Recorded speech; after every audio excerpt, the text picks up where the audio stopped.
अस्सलाम वालेकुम नाज़रीन, आप देख रहे हैं MR न्यूज़। मैं हूं कंजा तनवीर।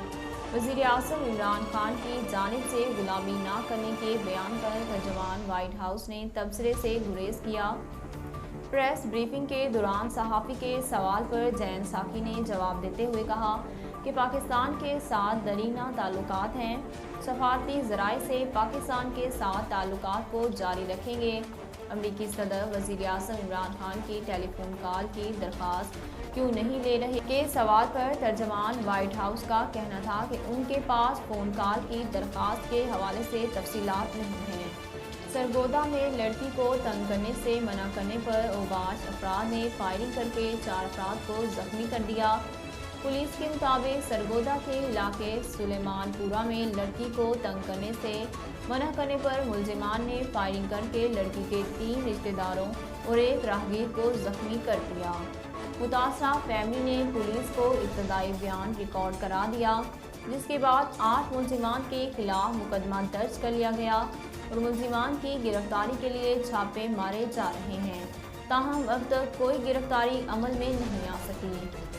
वज़ीर आज़म के खिलाफ तहरीके अदम एतमाद के तनाज़ुर में हॉर्स ट्रेडिंग के रोकने से मुतल्लिक़ सदारती रेफरेंस की तैयारी शुरू कर दी गई। Attorney general of Pakistan Khalid Javed Khan का कहना है कि वज़ीर आज़म इमरान खान हर सूरत हॉर्स ट्रेडिंग रोकना चाहते हैं। वज़ीर आज़म की हिदायत पर रेफरेंस 21 मार्च को सुप्रीम कोर्ट में दायर किया जाएगा। अटॉर्नी जनरल ने कहा कि रेफरेंस आर्टिकल 63A की तशरीह के लिए दायर किया जाए। रेफरेंस में कानूनी नुकात के साथ साथ 63A की सुप्रीम कोर्ट से तशरीह की इस्तदा की जाएगी।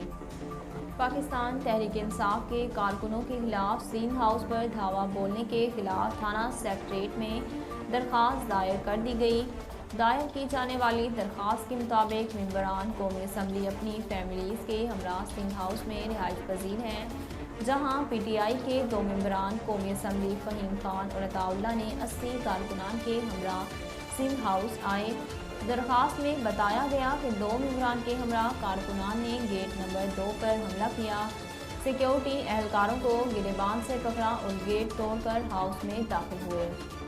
नाज़रीन, अब तक के लिए इतना ही। मज़ीद खबरों और अपडेट के लिए देखते रहिए MR न्यूज़।